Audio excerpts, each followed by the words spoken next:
Salam saudara yang dikasihi oleh Yahweh. Kita bersyukur di minggu yang ketiga bulan Mei ini masih diberikan kuat dan sehat. Kita mendengarkan firman Yahweh. Namun sebelum kita berdoa terlebih dahulu, kita berdoa. Bapa dalam surga yang kami sembah dalam nama Yesus HaMasiah, hati kami penuh rasa syukur kepadamu atas anugerah-Mu, pertolongan-Mu, kebajikan-Mu dalam hidup kami. Saat ini kami mau dengarkan firman-Mu. Roh Kudus surapi kami agar kami dikuatkan, diteguhkan lewat firman-Mu. Kami sambut firman-Mu dalam nama Tuhan Yesus kami berdoa. Haleluya. Amin. Pada kesempatan ini saya bawakan firman terambil dari Lukas 24 ayat 50 sampai 53 yang berbunyi demikian. Kenaikan Yesus ke surga. Dan dia membawa mereka keluar sampai ke Betania, dan sambil mengangkat kedua tangannya, dia memberkati mereka. Dan terjadilah ketika dia sedang memberkati mereka, dia berpisah dari mereka dan terangkat ke surga. Dan setelah menyembah dia, mereka kembali ke Yerusalem dengan sukacita yang besar, dan mereka senantiasa berada di dalam bait suci sambil memuji dan memberkati Elohim. Amin. Saudara, kita hari Kamis kemarin memperingati hari kenaikan Tuhan Yesus ke surga. Kita tahu setiap manusia ada asal-usulnya, budayanya, dan juga sering ada istilah namanya pulang kampung. Dan hari ini saya akan jelaskan kepada kita semua. Temanya adalah kembali ke surga. Siapa yang kembali ke surga dan mengapa dia kembali ke surga? Kembali ke surga adalah Tuhan Yesus. Kita tahu tadi dan ayat 51, dan terjadilah ketika dia sedang memberkati mereka, dia berpisah dari mereka dan terangkat ke surga. Mengapa Tuhan Yesus kembali ke surga? Saudara, memang dia adalah berasal dari surga. Di dalam Yohanes pasal 3:13, tidak ada seorang pun yang bisa naik ke surga kecuali yang dia turun dari surga. Tuhan Yesus datang dari surga, turun ke bumi, kembali lagi ke surga. Kenapa dia kembali ke surga? Karena dia sudah selesai melaksanakan misinya untuk menebus manusia dan juga mengalahkan maut, sehingga dia kembali ke tempat asalnya karena memang dia berasal dari surga. Selain itu, kenapa dia kembali ke surga? Memang dia yang punya surga karena Tuhan Yesus itu adalah Yahweh yang berubah menjadi manusia. Kalau dalam Yohanes pasal 1 ayat 1 sampai dengan yang kelima, pada mulanya adalah firman, firman itu bersama Elohim, dan firman itu adalah Elohim itu sendiri. Segala sesuatu dijadikan oleh dia, tanpa dia tidak ada sesuatu pun yang jadi.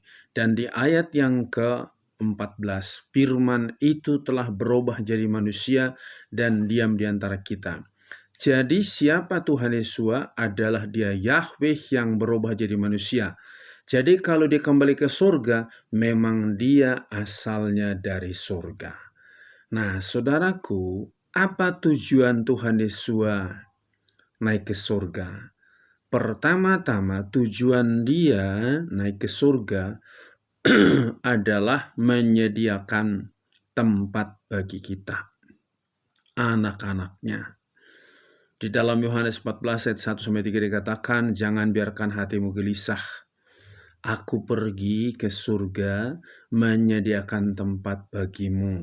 Nanti kalau sudah, aku datang lagi menjemput kamu, supaya di mana aku berada, kamu pun berada.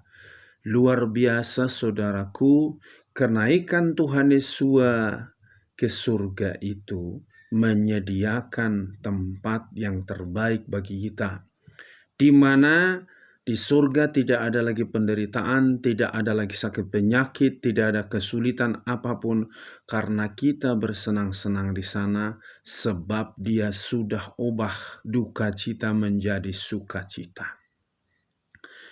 Dan selain itu, apalagi tujuannya? Menunjukkan yang bisa membawa orang masuk surga hanya Tuhan Yesus.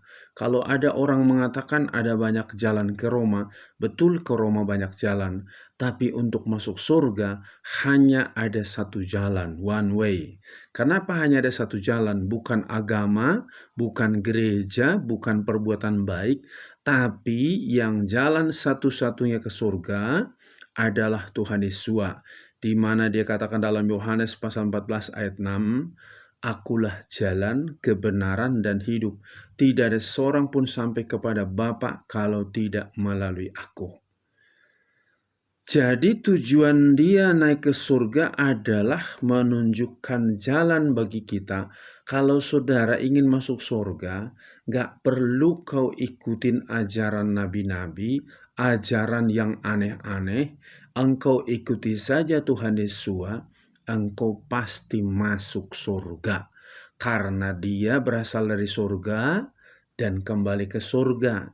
Dia juga yang punya surga. Maka kalau ingin masuk surga, hiduplah di dalam Tuhan Yesus itu. Sebab Dia adalah Roh Kudus berubah jadi manusia, Dia adalah Yahweh berubah jadi manusia, dan Dia berasal dari surga, turun ke bumi, naik lagi ke surga. Jadi yang tahu jalan ke surga hanya yang punya surga. Nabi-nabi belum pernah masuk surga. Jadi kalau ada orang banggakan Nabi A, Nabi B, dan segala macam, itu silahkan saja. Tetapi ingat, Nabi tidak membawa engkau masuk surga, sebab nabi-nabi semua berasal dari Adam dan Hawa punya dosa. Tapi Tuhan Yesus tidak punya dosa karena Dia adalah Yahweh yang berubah menjadi manusia. Dia adalah Roh Kudus yang berubah jadi manusia. Dan Dia datang dari surga turun ke bumi, naik lagi ke surga. Tadi dikatakan dalam Yohanes 14, Aku pergi menyediakan tempat bagimu. Dan kita tahu kenapa, apa tujuan Tuhan Yesus naik ke surga? Dia memberikan kepastian kepada orang-orang yang menerima Tuhan Yesus. Di dalam Yohanes pasal 6 ayat 40 dikatakan, siapa yang melihat putra dan percaya kepadanya, Aku membangkitkan dia pada akhir zaman, dan aku memberikan dia hidup kekal. Jadi yang menjamin hidup kekal bukan agama, bukan gereja, bukan perbuatan baik, bukan nabi-nabi. Yang menjamin hidup kekal adalah Tuhan Yesus. Karena Dia, saya sudah jelaskan tadi, Dia adalah Yahweh yang berubah menjadi manusia. Oleh karena itu, Dia kembali ke surga. Kita baru peringati Dia naik ke surga. Betul-betul Dia memang yang punya surga. Betul-betul Dia yang tahu jalan ke surga. Karena memang Dia datang dari surga, turun ke bumi, naik lagi ke surga. Jadi bagaimana supaya kita bisa dibawa juga masuk surga? Maka hiduplah di dalam kekudusan. Di dalam 1 Petrus pasal 1 ayat 15-16. Kuduslah kamu sebab Yahweh itu juga kudus. Karena kita tahu tanpa kekudusan kita tidak mungkin bisa masuk surga. Selain itu kita harus hidup benar sesuai dengan firman Yahweh. Yohanes 17 ayat 17. Kuduskanlah mereka dalam kebenaran, firman-Mu adalah kebenaran. Jadi ada firman, ada Roh Kudus yang bekerja di dalam diri kita sehingga kita hidup kudus dan benar. Dan itulah syarat untuk masuk surga. Sebab tidak mungkin orang berzina, orang yang mencuri, orang yang membunuh, orang melakukan percabulan dan dosa-dosa yang lain tidak mungkin bisa masuk surga. Sebab surga itu adalah tempat yang suci, tempat yang benar. Dan yang punyanya juga yang suci dan benar.